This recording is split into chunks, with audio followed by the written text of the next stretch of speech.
Back student.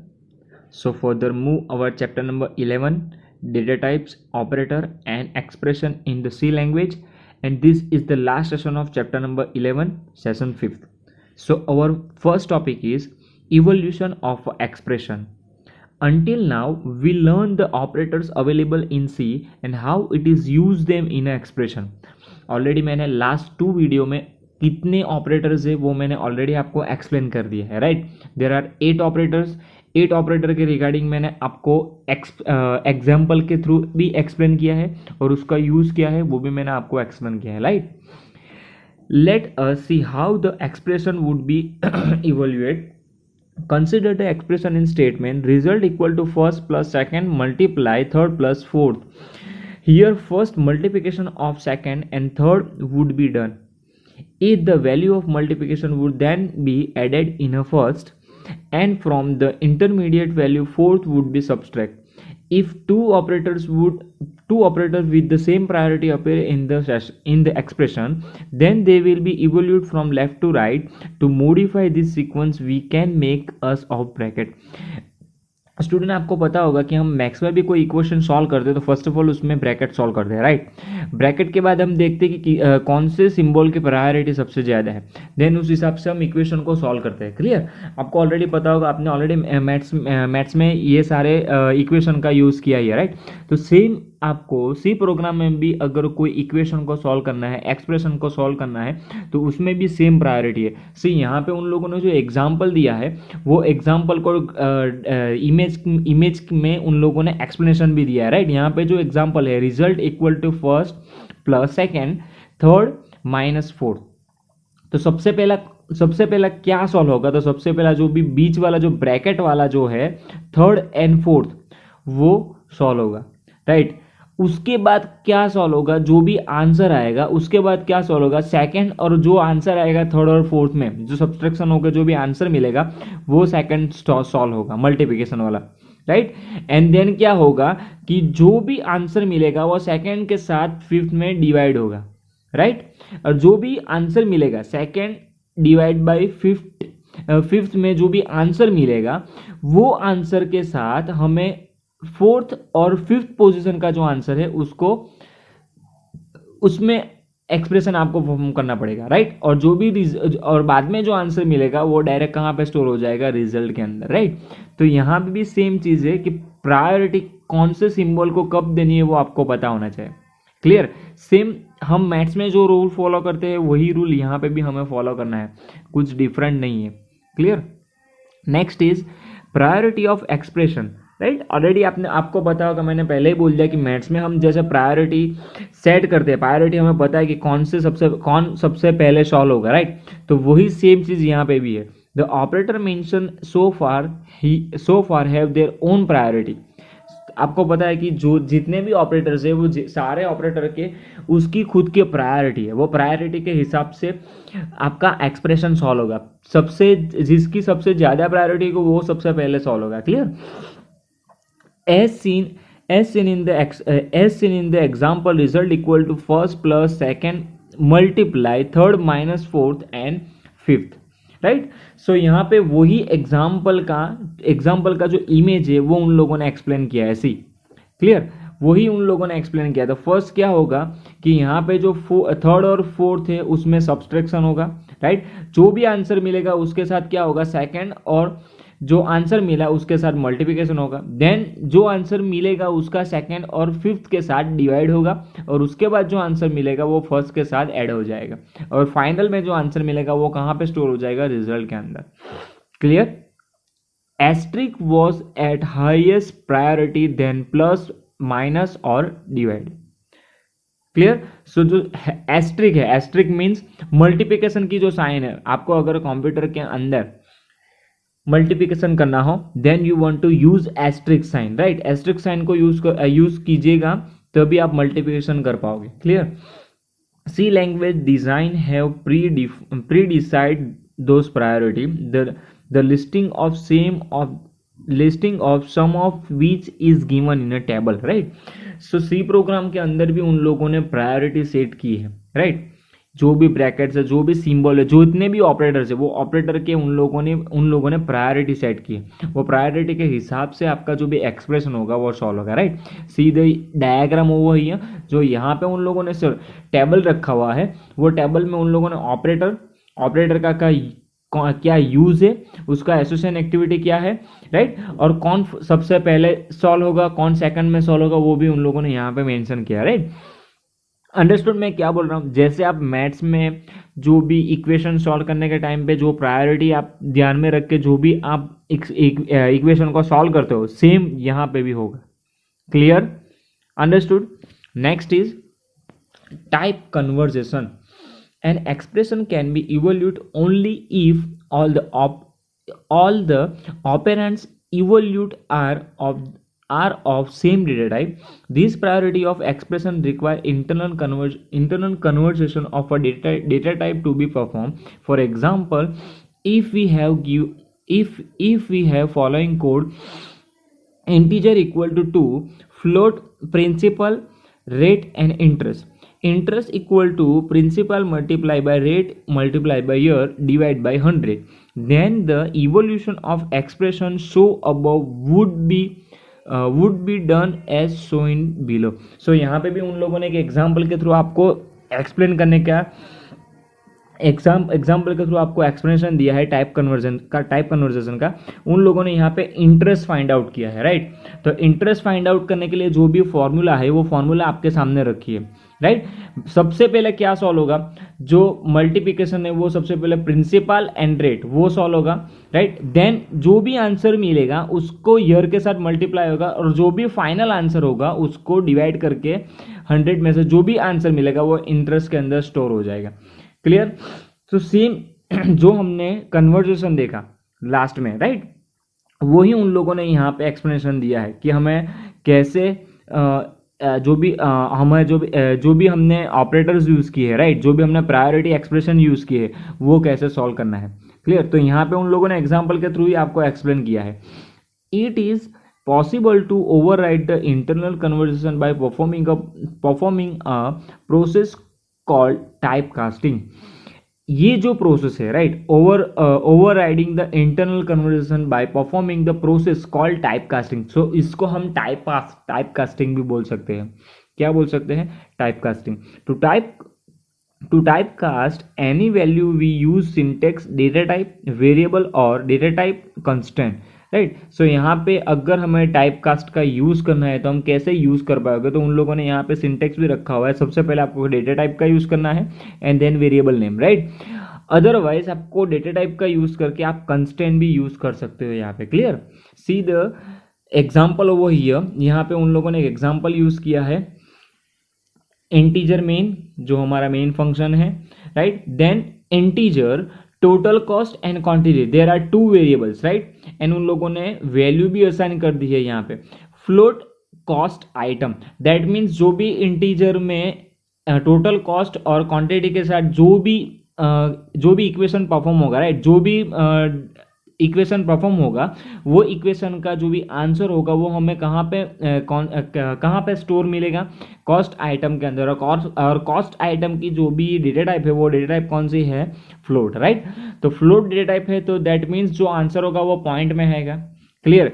Integer है that means decimal, और जो भी वैल्यू है वो वैल्यू फ्लोट में आने वाली, दैट मीन्स वो पॉइंट में आंसर आपको डिस्प्ले करेगा। Clear? Cost equal to total cost divide by quantity, 575 divide by 24। जो भी आंसर मिलेगा वो कहाँ पे स्टोर होगा? टोटल कॉस्ट के अंदर। टोटल कॉस्ट की डेटा टाइप कौन सी है? फ्लोट। क्लियर? सो जो भी आंसर होगा वो फ्लोटिंग वैल्यू में स्टोर होगा। और उसके बाद कौन सा फंक्शन यूज किया है? प्रिंटफ का यूज किया है। जो भी हमें मैसेज प्रिंट करवाना हो वो सिर्फ आपको प्रिंटफ के अंदर लिखना है। प्रिंटफ के अंदर आप लिखोगे तो वो मैसेज आपकी स्क्रीन पे शो हो जाएगा, राइट। यहाँ पे उन लोगों ने मैसेज लिखा है, cost of one item without type casting is %f। %f क्यों यूज किया है उन लोगों ने? फ्लोटिंग डेटा टाइप यूज की है, इसलिए उन लोगों ने %f का यूज किया है। Clear. Cost item, cost item means what, जो भी आंसर मिला होगा वो आंसर यहाँ पे डिस्प्ले हो गया C. Clear. Then second is cost item equal to total cost divide by float quantity.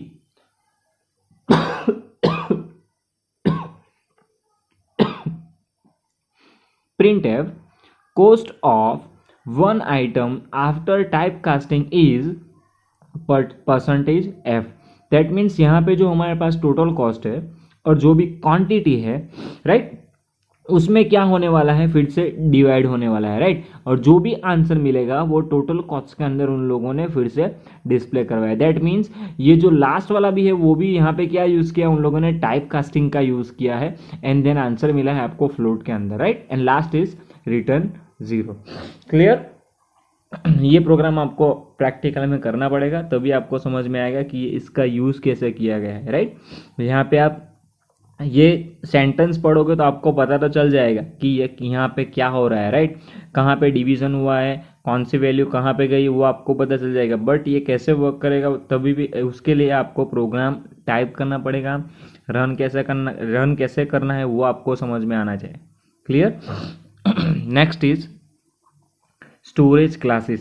The variable used in C program are generally stored in a primary memory of the computer. आपको पता है कि आप जितने भी variable declare करोगे computer के अंदर, right, for example integer, character, string, float, तो वो सारे जितने भी डेटा टाइप है वो डेटा टाइप की मेमोरी अलोकेशन है, वो कितनी बाइट स्टोर करते हैं कंप्यूटर के अंदर। तो जो भी आप वेरिएबल डिक्लेयर करते हो, जो भी आप डेटा टाइप डिक्लेयर करते हो, तो वो अपनी कंप्यूटर की मेमोरी में, प्राइमरी मेमोरी के अंदर उसके रिगार्डिंग स्टोरेज क्रिएट करता है, जनरेट करता है, राइट। तो उसको हम स्टोरेज क्लासेस भी बोल सकते हैं। It is also possible to store some variable in a register. C language provides us 4 storage class, namely atomic, external, register, and static. Those storage class allow us to specify the location where he and she want to store the variable. Let us now discuss them one by one. So first is automatic variable. All the variable are default have storage class as automatically, right. जितना भी variable है, जितने भी हमारे पास variable है वो automatically storage class के अंदर ही स्टोर होते हैं, उसको हम ऑटोमेटिक वेरिएबल भी बोल सकते हैं। To explicitly define the variable as automatic we use the keyword auto. The following syntax allow us to define the automatic storage class for a variable auto data type integer। अगर आपको जो भी variable है वो automatically storage class में declare करना है, define करना है, then use to auto then data type and identifier. से यहाँ पे उन लोगों ने लिखा है to explicitly define the variable is automatic we use the keyword is auto. अगर आपको एक्सप्लिसिटली वो डेटा टाइप और वेरिएबल को स्टोर करना है, then you want to use this keyword auto, right. जैसे ही आप ऑटो कीवर्ड का यूज करोगे तो वो डेटा टाइप और जो भी आपका वेरिएबल है वो मेमोरी के अंदर स्टोर हो जाएगा, right. For example definition auto integer number indicate that the number is of type integer and its storage class is automatic. Such variables are created automatically when the function is called and destroy when the function return in control back to the calling function. Those variables are by define are assigned a garbage value that does not have any significance to the user and are stored in a primary memory। Clear. So automatic variable का use किया है वो पता चल गया।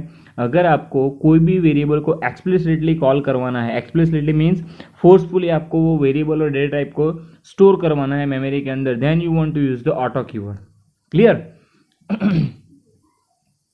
External variable. At time the programmer need to share a variable between two function or program. We can use storage class external to share variable between two different function or program.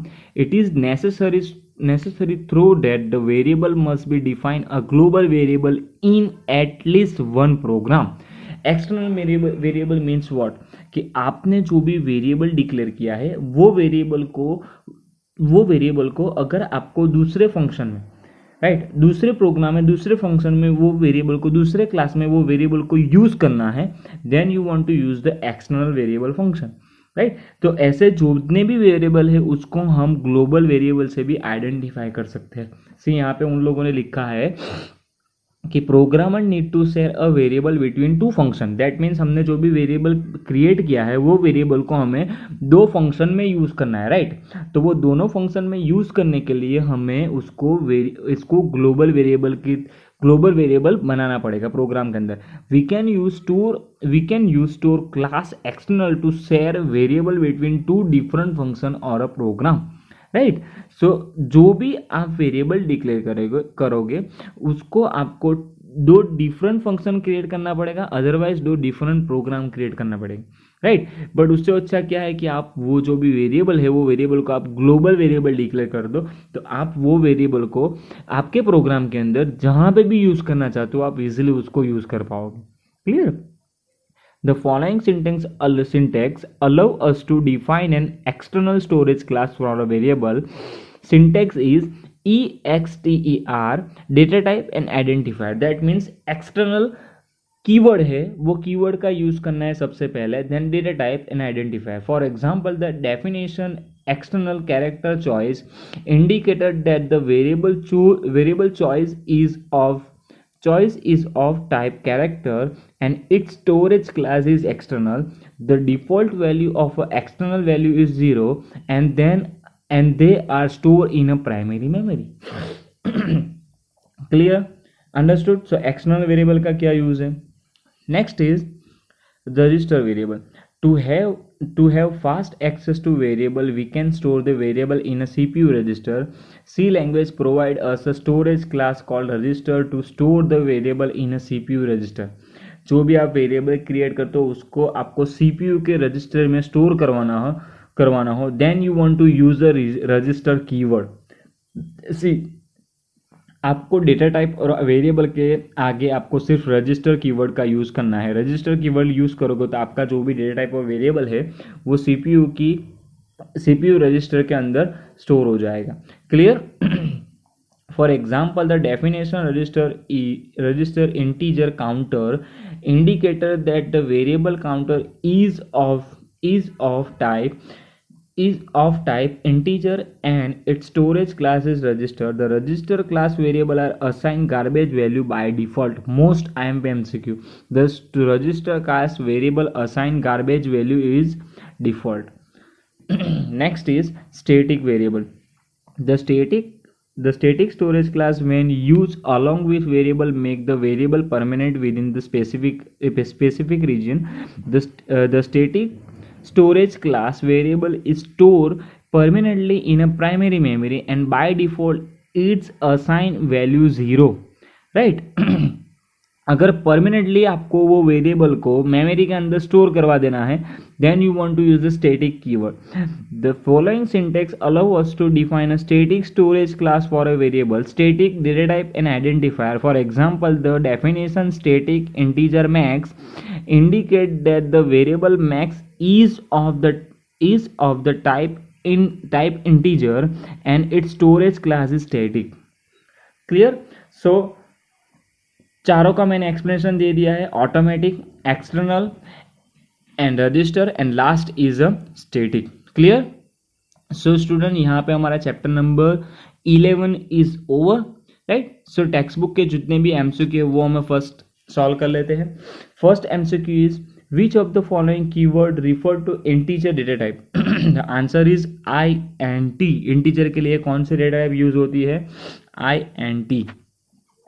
Second is which of the following refers to empty value?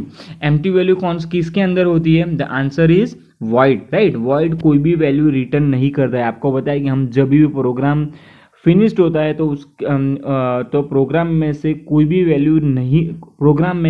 Value हमें नहीं चाहिए, उसके लिए हम क्या लिखते हैं programme के एंडिंग में? Return 0, right. Which of the following refers to size of memory allocated to float as per GCC compiler, float की कितनी मेमोरी है? The answer is 4. Which of the following is a valid keyword in a C that identifier valid keyword value? The answer is small char. Clear? आपको character कैसे लिखना है वो आपको पता होना चाहिए. Which of the following is a user defined data type in a C? The answer is enumerate and दूसरी कौन सी डेटा टाइप है? Typedef. Right, there are two user defined data type. First one is enumerate and second is type def. Clear? 6 is which of the following is used to provide an alias to existing data type in C? The answer is type def. Clear?